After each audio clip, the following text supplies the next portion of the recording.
In today's video, I'm going to teach you how to solve the 403 forbidden error in Hostinger. If you've stumbled across this error while managing your website, don't worry, I'm here to guide you through a simple solution to get you back on track. A 403 forbidden error typically occurs when the server understands your request but refuses to authorize it. This could be due to various permissions issues on the server, but we'll focus on resetting error pages within the Hostinger panel as a straightforward resolution. First, let's navigate to the Hostinger website. Open up your browser and head over to hpanel.hostinger.com. Once you're there, you'll be greeted with the familiar Hostinger interface where you can manage all aspects of your hosting needs. The first thing you'll want to do is look for the Websites tab. This essential step lets you access all the websites you have hosted with Hostinger, so let's go ahead and click on that. After clicking on Websites, the next step is to find the dashboard. The dashboard is a powerful tool within Hostinger.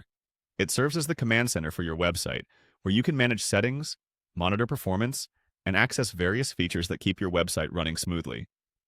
Select Dashboard to proceed. Now, within the dashboard, you should see a list of your hosted websites. Navigate to the specific website that is showing the 403 forbidden error.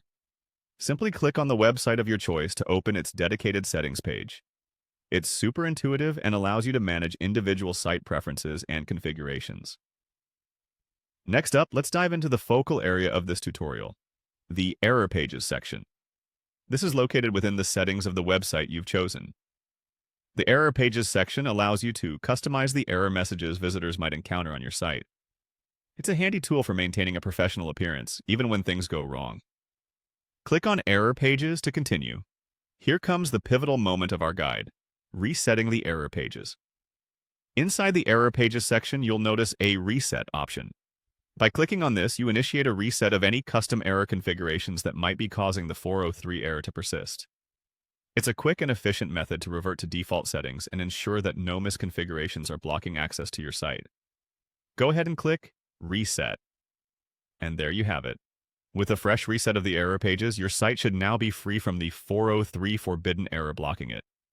Remember, this is just one potential fix. Server permissions and other configurations might play a role in causing this issue, but reverting error pages is a great starting point to troubleshoot. Thanks for watching, and I hope you found this guide helpful. If you did, be sure to leave a comment or like this video for more website management tips and solutions.